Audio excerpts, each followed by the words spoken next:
Good morning, Year 5. So I hope you've come to this video before you've gone to your writing. You need to make sure you do your reading tasks first because they will help you and they will guide you in your writing tasks as well.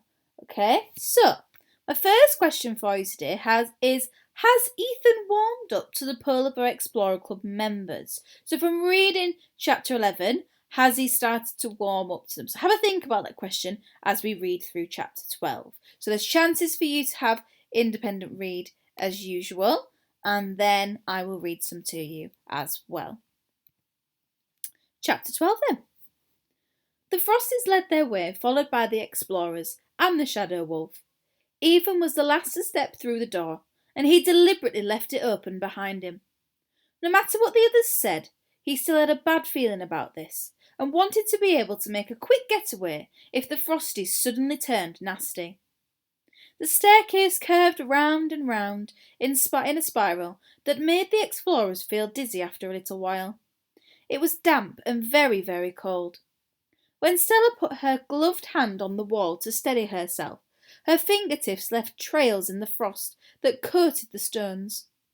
Finally, the staircase came to an end, and Stella was surprised to step through an archway and find herself blinking in the sunlight once again. "How have we ended up back above ground?" she asked. "The stairs went down the whole way." "Sometimes, if you go down for long enough in the Icelands, you start to go back up," one of the Frosties said with a shrug.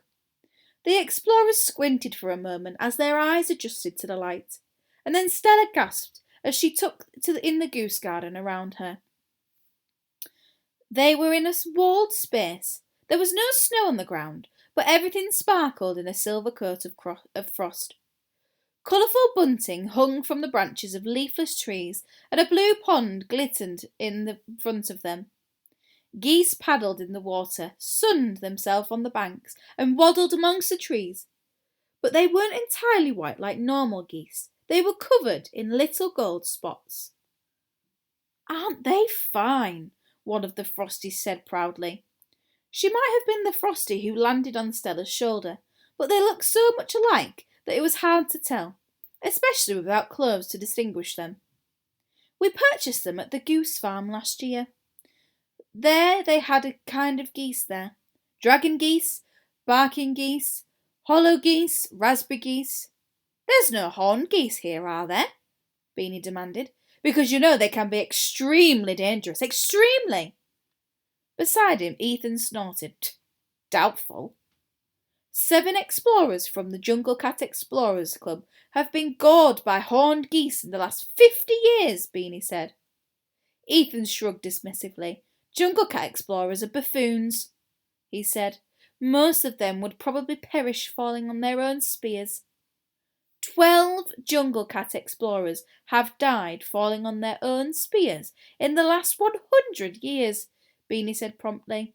"Another 63 have injured themselves, including Sir Hamish Humphrey Smith, who lost an eye." Ethan frowned at him. "How do you know all this stuff? It's not normal." "I like facts," Beanie replied. "You know where you are with facts. Besides, if we don't take the trouble to learn about the mistakes of past explorers, then we're more likely to make the same mistakes." 63 explorers poking their own eyes out with spears, Ethan said, shaking his head with a smirk. "What a hopeless bunch!" One of Stella's adopted cousins belonged to the Jungle Cat Explorers Club, and feeling offending on his behalf, Stella said, "Beanie, why don't you tell us how many ocean squid explorers have died from eating too many eels in the last century?"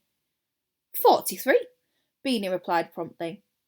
Ethan's smirk vanished. Stella stuck her tongue out at him. "Excuse me for interrupting," one of the Frosties cut in, "but if we can get back to the subject at hand, I can assure you that we have no horned geese here. We only have spotted geese. They can't fly because their wings are too small, but they make up for that in other ways. Come along, we'll have tea." The Frosties fluttered off, and the explorers followed them, their boots crunching in the winding white shingle path. The geese were quite a noisy bunch and kept a continuous honking in the background. They walked through the trees to where several tables were set up with crisp white tablecloths and china teacups. The tables were all different sizes, ranging from human-sized to fairy-sized. I thought you said you didn't get many visitors, Stella said.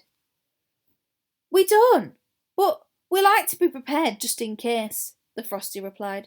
She gestured towards the largest table. Please, do sit down. The explorers took their seats, and Koa settled herself at Shear's feet. Stella peered at the nearby trees and decided that they were quite odd-looking, with their leafless branches and trunks as smooth and white as bleached bone. Multicoloured glass jars hung from the branches, and Stella thought they were lanterns at first, but then some of the Frosties fluttered up and pulled egg cups out of them, and set them on the table before the explorers. They were, without doubt, beautiful egg cups, fit for a king in gold and royal blue, with intricate scrollwork and embedded crystals that put Stella in the mind of jewelled egg Felix had brought back with him from the Orient. But even so, she couldn't help being a little disappointed when the Frosted had mentioned a tea party. She imagined tiny cupcakes and ice buns and jelly dragons and sticky jam roly-polies, perhaps even some cream eclairs or purple macarons. Stella had a great fondness for purple macarons, but instead the Frosties announced they were to be having goose eggs for tea. Stella didn't want to seem ungrateful for the goose eggs, so she made sure to thank the Frosties again for their hospitality before asking if they knew of anywhere nearby where they might be able to find more food. We lost most of our supplies when we split up from the rest of our expedition, she explained, so we're going to need to stock up on provisions. A Frosty sat on one of the overturned teacups, twirled his moustache and said, You'll get great food and other supplies at the Yak and Yeti. The Yak and Yeti? It's a luxurious hotel, the Frosty said. The most luxurious hotel you've ever seen. They're very friendly there, and helpful. One of the Frosties perched in the tree above and giggled, and was quickly shushed. How do we find it? Stella asked.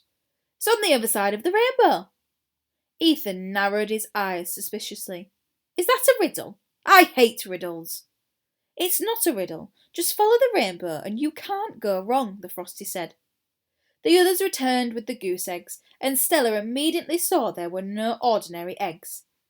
The eggshells were completely gold and spotted with shiny silver freckles. The explorers each received an egg, and then a basket of cutlery was put in the centre of the table. Instead of the teaspoons Stella had expected, she saw that there was a jumble of utensils. Everything from steak knives to oyster forks to honey stirrers. She also saw a set of wooden chopsticks as well as a popcorn fork, cookie dipper, and pickle spoon. What does this do? Ethan asked, reaching for one of the utensils. Remove what? That's an artichoke scraper, the moustache Frosty said politely. Why do you need scissors to eat your food? Beanie asked, holding up a pair of a silver pair and frowning at them suspiciously. Sounds like another riddle, Stella said. Those are grape scissors, the Frosty replied. And before you ask, the other ones are marrow scoop, asparagus tongs, cake breakers, pita bread opener, lobster cracker, crab pick, folding fruit knife, and of course, that one there is a moustache spoon. A moustache spoon? Stella snatched it up curiously. But what's that for? It's to protect a gentleman's moustache when drinking soup, of course, the Frosty said. Really? Don't you have fine dining where you come from? Now it's time for you to carry on reading for me. This is your independent read time.